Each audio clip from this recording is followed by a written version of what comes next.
Welcome, everyone. My name is Sean Jones, and I'm the CEO of the iNetrapreneur Network. And today I have with me, he is a creative, he is an event producer, he is the owner, founder, and the man behind the business of Let Your Nerd Be Heard. I have with me Justin James. Justin, welcome.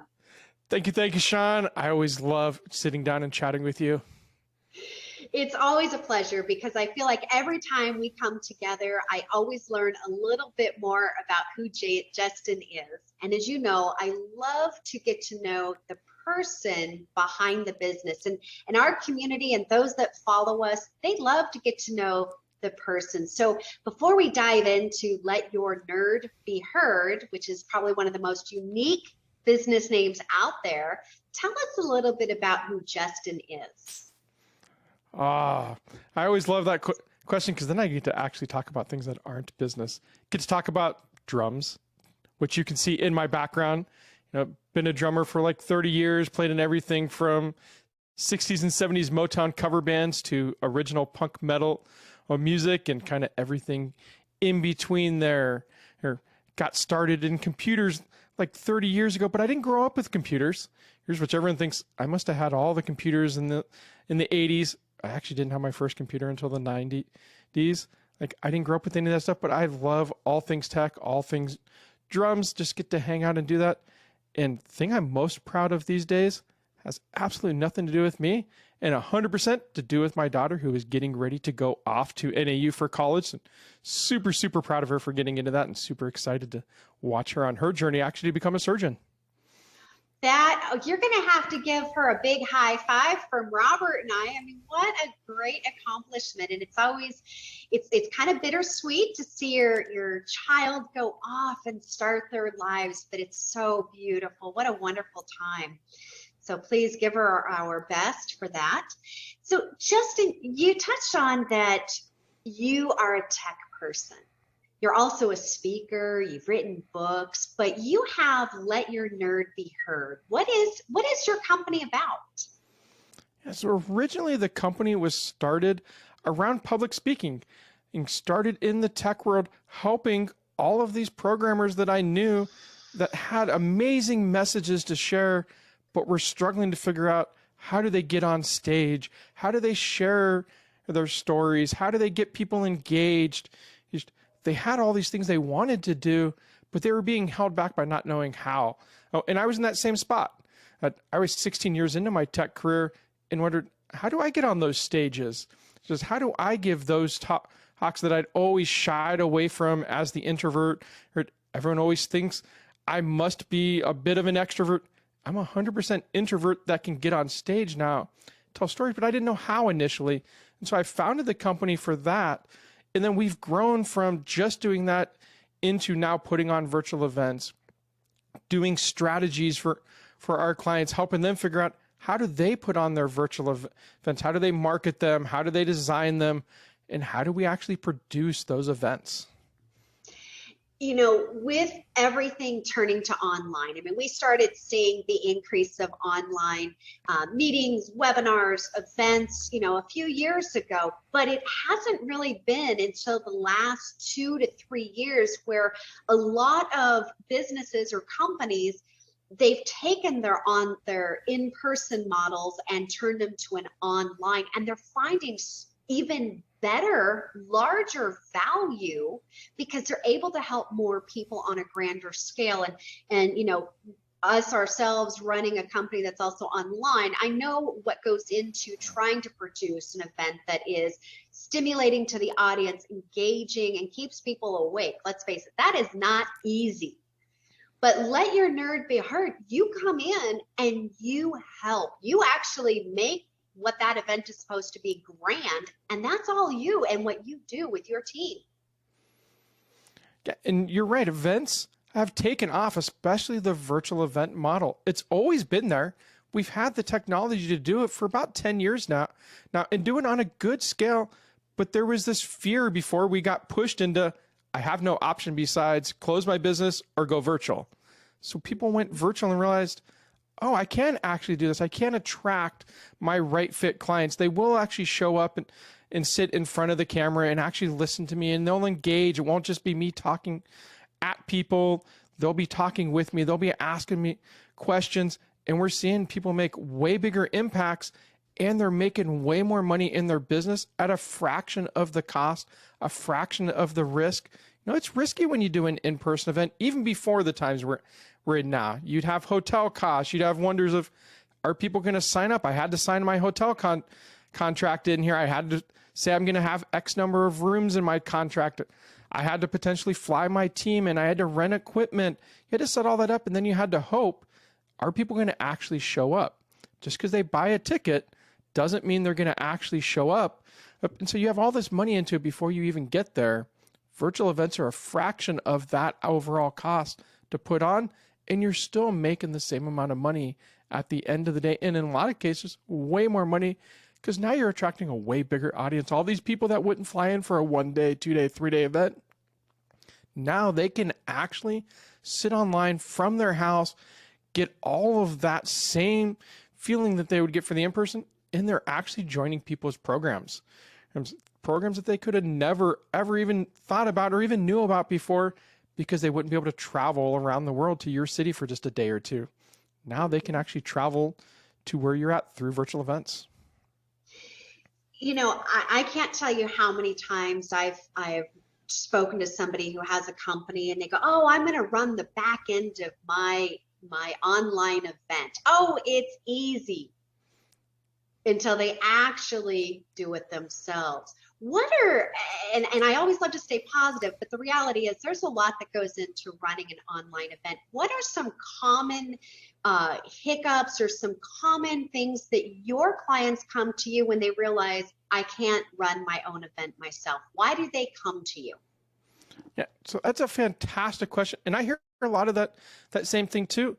And I have to tell people, it's not hard to push the buttons. The hard part is knowing the right buttons to push at the right time and what to do when it doesn't actually work the way that you think it'll work. What happens when you try to open a breakout room in Zoom and it doesn't open? We've had that in an event. 300 people online and the breakout rooms wouldn't open, and then they opened and then they wouldn't close. How do you get 300 people out of the breakout room back to the main stage without ending the meeting and hoping everyone's going to rejoin? Because you know, if you end the meeting, people aren't going to all rejoin. And when you're trying to sell a $10,000 product on that event, you don't want to end the meeting. That's where we came in as the tech team. And we got everybody out of those rooms in about 5 minutes. We knew what to do, what messages to send people. So at the end of the day, we only had to hop into 3 rooms out of the 45 that were open to help people get back because they were having some tech issue that they couldn't get back. That's why you hire teams to do that, so that you don't have to worry about that. You don't have to worry when is your event page all of a sudden not set up the right way? Is some tech in the background not working the right way? I can't count the number of times we do every night we do an event debrief. Sometimes, and a lot of times actually, we've had things fail and the host doesn't even know it. We go through and talk about what happened in tech and they're like, I had no clue that was going on. That's why you hire a team, so you get to focus on what you're supposed to, which is delivering amazing content. And if you're making an offer, making an amazing offer that gets people to want to take the offer. You're at your event to make money, not to figure out why is my tech not working. Mm-hmm. And there are a lot of features and tools available through the online platforms that, you know, not everybody's versed in. We are versed in our own businesses, but if tech is not one of them, we're missing the boat. And that happens all too often with entrepreneurs who want to try to run their own event. They miss a huge opportunity because they're not skilled enough on what needs to be done and the tools that are available. Now, when we talk about the tech side, let's look at the other. Let's go with the creative, the artsy side of putting on an event. What are some tools, some suggestions that you have found that by recommending to your clients took them from a good event to an exponential, just an incredible grandiose event, what are some things that you've guided your clients on, and they come back and they go, Justin, I am so glad that you told me I should have incorporated this, and because I did, it was more than what I ever thought it would be? The number one thing I tell people, all roads lead to your offer. If you're doing something that's ultimately you're going to make an offer, all roads need to lead to that offer. Every single presentation that you're putting on there, every single speaker that's hopping on your stage, they need to further your offer. If you look at the offer and go, yeah, that speaker didn't help me at all, they're talking about something totally different, they don't belong on that stage at that time. No matter how good they are, they don't help you along with your offer. Same thing with content. All the people we work with have amazing content, and they have way more content than they can even deliver in a 3-day event, which is the majority of the events we run. Even though we do webinars, we do half-day events, 1-day events, majority of our clients are doing the traditional 3-day virtual events. They have way more content that they can deliver. So it's figuring out what is that content and helping them look at, does that lead to their actual offer? When people go through the content, can they envision their future self, which their next step to getting that self is to actually take your offer? That's the number one thing that we suggest, followed by all the kind of tech stuff. Like simple things like don't have nothing going on during the breaks. Put on some music, put up a nice branded screen there that lets them know they're at the event, maybe a countdown timer in there so that you keep the energy of the event up throughout the whole event and you don't drop it down and have to try to get it back. And those are the two top things that we always look at. There's a whole lot of other stuff when we get into strategies in there, but those are the big things that we always work with them on that they don't think about in many cases. Justin, you work with clients all over the world. Obviously, we're talking about Let Your Nerd Be Heard that helps produce events, whether it's that, a few hours webinar to multi-day events. When you work with clients, what is the process? Do you work with everyone, or do you kind of, work with specific industries? Do you have like a checkoff list that you give somebody that they have to answer multiple questions in order to determine if your company can work with them? What does this look like? So what it looks like is a conversation. Everything we do definitely starts with us getting on a call, talking through what you're looking for in your event. Me understanding, can we provide the service? And at the same time, I'm interviewing you to make sure, is the event right for you? Is your company at a spot where you're ready to put on the event? If you're just starting out, you don't have a mailing list, you don't have any joint venture partners to help you promote, you've never run ads, so you don't know, are they successful or not? If you're at that spot and you're just seeing virtual events as a way to make money, you're going to struggle. And I know you're going to struggle in there. So we have that conversation. And I typically, when I run across those kind of businesses, I will let them know, here's the steps you need to take before you run your actual virtual event, because I want you to be successful in your event. It's an investment to run an event. And so I don't want to just take on every single client. Can I run from a tech standpoint? Could I run everybody's event? Absolutely.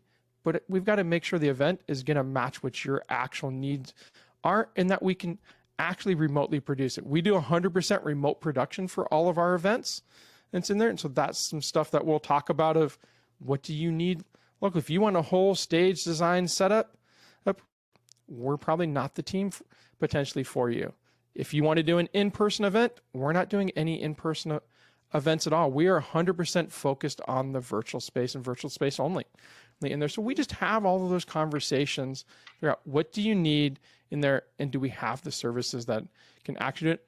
And if not, I got a big network too where I will refer you off to people that I think can help. I have other event producers that I also refer people off to. If you want to do that in-person event, I have several in my network that are amazing at doing in-person events. So it's just that conversation and hopping on, and that's where it all starts. Mm-hmm. You touched on in-person events, and that's not an area of your focus. But for a lot of companies, there's this question about hybrids, creating a hybrid event. Is there value, Or is it better to be all in person, or is it better to keep your event all online? What are some positives and what are some things to avoid if you do consider the hybrid model? Yeah, so let me define hybrid in case people aren't aware that hybrids where you have an in-person side of your event and you also have the virtual side going on at the same time, where you're essentially live streaming the in-person stage to your remote audience. And I will say, we are not a fan of hybrid. It takes twice the team to put it on. You have an in-person team, you have a virtual team. You still have to do all the work of both of those events in order to make that happen. So it's twice the amount of work in there. The cost goes up in there.